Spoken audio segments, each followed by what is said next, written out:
सियावर रामचंद्र की जय।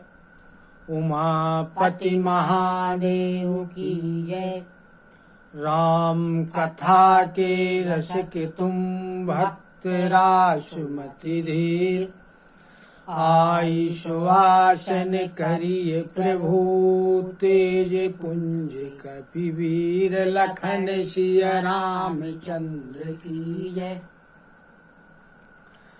कल का प्रसंग था कि राजा जनक जी और उनका समाज चित्रकूट पहुंचते हैं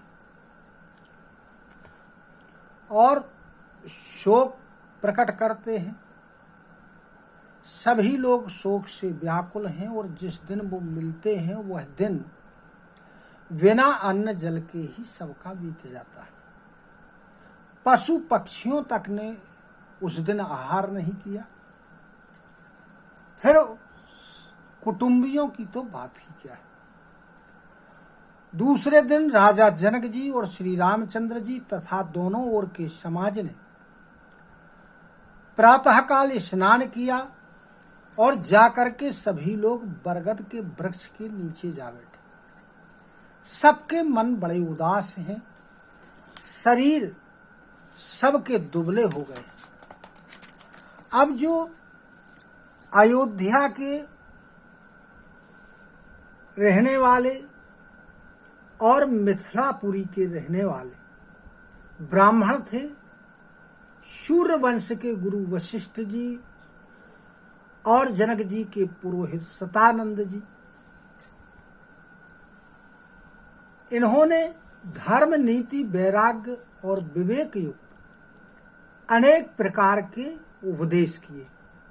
विश्वामित्र जी ने अनेक पुरानी कथाएं सुना करके सारी सभा को बड़ी सुंदर वाणी के साथ समझाया। श्री रघुनाथ जी ने श्री विश्वामित्र जी से कहा कि हे नाथ, कल सब लोग बिना जल पिए ही रहे, कोई आहार नहीं किया। विश्वामित्र जी ने कहा, श्री रघुनाथ जी उचित कह रहे हैं। और 2.5 पहर दिन बीत गया। विश्वामित्र जी का रुख देख करके जनक जी ने कहा कि यहाँ अन्न खाना उचित नहीं। राजा का सुंदर जो कथन था वह सबको बड़ा अच्छा लगा और सभी लोग फिर स्नान करने के लिए चले गए। उसी समय कोल किरात जो वनवासी लोग थे अनेक प्रकार के फल फूल पत्ते मूल आदि बोझों में भर भर करके वहां ले आए। श्री रामचंद्र जी की कृपा से पर्वत मनचाही वस्तु देने वाले हो गए। वे देखने मात्र से ही दुखों का सर्वथा नाश कर देते थे। वहां के तालाबों, नदियों, वनों और पृथ्वी के सभी भागों में आनंद छा गया। बेलें और वृक्ष सभी फल फूलों से लद गए। पशु पक्षी भौरे अनुकूल बोली बोलने लगे और उस समय वन में बहुत आनंद था। सब किसी को सुख प्रदान करने वाली शीतल मंद और सुगंध हवा चल रही है। उस समय जो वन की मनोहरता थी उसका वर्णन नहीं किया जा सकता। ऐसा लगता था कि मानो पृथ्वी जनक जी की पहुनाई कर रही। तब जनकपुर वासी सब लोग नहा नहा करके श्री रामचंद्र जी, जनक जी और मुनि की आज्ञा प्राप्त करके और रुकने के लिए वृक्षों को देख देख कर प्रेम में भर करके जहां तहां अपने रुकने की व्यवस्था करने लगे। पवित्र और सुंदर अमृत के समान अनेकों प्रकार के पत्ते, फल फूल, कंदमूल, फल आदि वशिष्ठ जी ने सबके पास बोझे भर भर के भेजे। अब इसके आगे का प्रसंग। सादर सब कहाँ राम गुर, पठे भरी भरी भार। पूजी पितर सुर अतिथि गुरु, लगे करन फलहार। लखन सिया रामचंद्र की जय। गुरु वशिष्ठ जी ने आदर के सहित बोझे भर भर के सबके पास कंदमूल फल आदि भेजे। सभी लोग पितरों का, देवताओं का और अतिथियों का पूजन करने के बाद फलाहार करने लगे। एहि विधि वासर बीते चारी।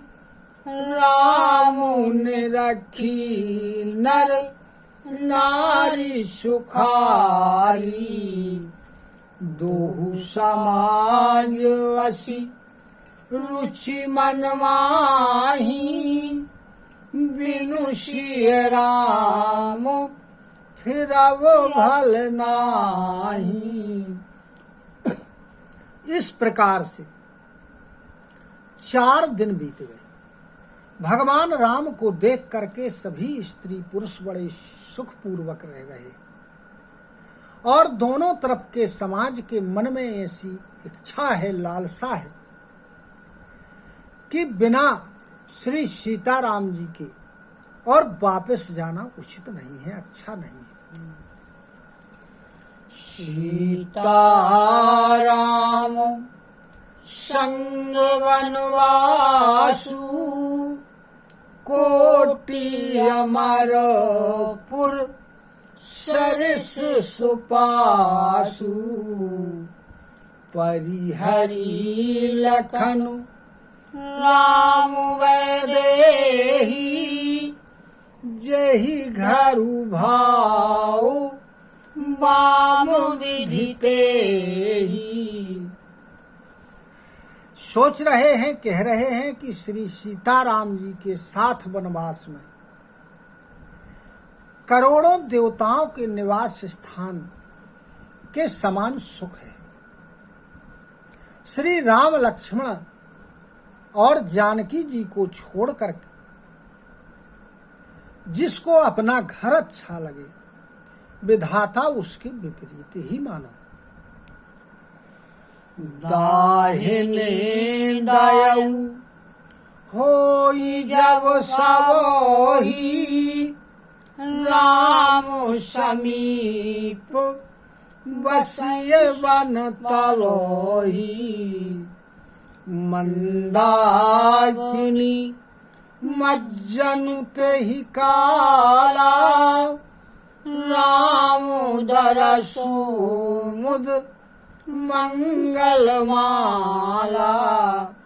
जब विधाता अनुकूल हो तभी श्री रामचंद्र जी के पास वन में रुकने के लिए या रहने के लिए मिल सकता है। मंदाकिनी में तीनों समय स्नान, आनंद तथा मंगलों को प्रदान करने वाला श्री रामचंद्र जी का दर्शन।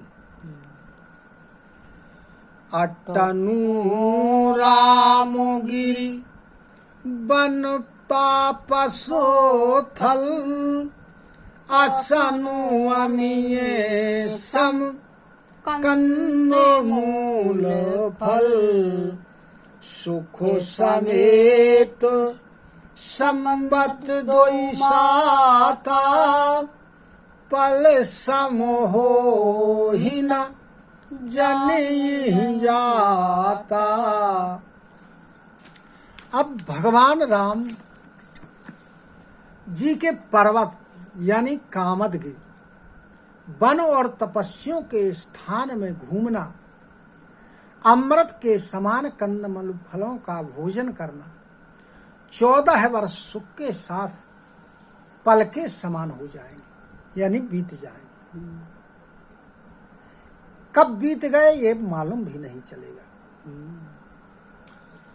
यही सुख जोग न लोग सब। कहाँ ही कहाँ यस भागु। सहज सुभाए समाज दुहु। राम चरण अनुरागु। लखन सिया रामचंद्र की जय। अब आपस में सब लोग कह रहे हैं कि हम इस सुख को प्राप्त करने की योग्य नहीं। दोनों समाज श्री रामचंद्र जी के चरणों में स्वाभाविक रूप से प्रेम कर रहे हैं। एहि विधि सकल मनोरथ करोहि, वचन सप्रेम सुनत मनोहरहि। सिए मातु तेहि समय पठाई, दासी देखिसु आओ शरुआई। इस प्रकार से सभी स्त्री पुरुष अपने मन में इच्छाएं कर रहे हैं, कामनाएं कर रहे हैं, और उनके प्रेम से सने हुए वचन को सुन करके जो सुनता है उसका मन प्रसन्न हो जाता है। उसी समय क्या हुआ कि सीता जी की माता सुनैना जी ने और दासियों को माता कौशल्या, सुमित्रा आदि के डेरों में भेजा कि तुम जा करके देख करके आओ कि कौशल्या जी, सुमित्रा आदि सभी जो रानियां हैं वो फुर्सत में हैं, उनके पास मिलने का समय है या नहीं। तब उसी समय वो दासियां वहां से वापस आती हैं और माता सुनैना से कहती हैं कि हाँ, वो लोग खाली हैं, उन्हें मिलने का समय है। तो साओ काश सुनी सब सिय सासु, आयऊ जनक राज रनिवासु। कौसल्या सादर सन्मानी, आसन दिए समय समानी। अब जब दासियों ने बताया कि उनके पास मिलने का समय है, वो खाली है, तो जब माता सुनैना ने सुना तो माता सुनैना अपने यहाँ की कुछ स्त्रियों के साथ, जो जनक जी का रनिवास था, गुरु पत्नियां थीं, जनक जी के भाई की पत्नी आदि थी, सबको साथ लेकर के कौशल्या आदि के डेरे में जाके पहुंचती हैं। जब वहां पहुंचती हैं तो कौशल्या जी ने आदर के साथ उनका सम्मान किया और समयानुसार, स्थिति परिस्थिति के अनुसार उचित बैठने के लिए आसन दिए। सीलू सनेहु सकल दोहुओरा, द्रवही देखे सुनी कुलस कठोरा। पुलक शिथिल तन बारी विलोचन, मही नखो लेखन लगी सब सोचन। अब दोनों तरफ का सील, दोनों तरफ का प्रेम देख करके और कठोर वज्र भी पिघल जाते हैं। सबके शरीर शिथिल हैं, सबके नेत्रों से आंसू बह रहे हैं और सब सोच में हो करके और अपने पैर के नाखूनों से पृथ्वी कुरेद रही। सब सिए राम प्रीत किसी मूरति, जनु करुणा वहु वेश विसूरति। सिए मातु कहे विधि बुद्धि बाकी, जो पै फेनु फोर पविटा की। अब सब ऐसे लग रही हैं वो रनिवास दोनों तरफ थे कि जैसे भगवान श्री सीताराम जी के प्रेम की मूर्ति है। और मानो शंभ करुणा ही वेश धारण करके आ गई। तब सीता जी की माता सुनैना जी ने कहा, अब वहां बीच में बैठी हैं माता सुनैना, कौशल्या जी और सुमित्रा जी, और चारों तरफ सभी स्त्रियां। माता सुनैना कहती हैं कि जो विधाता है,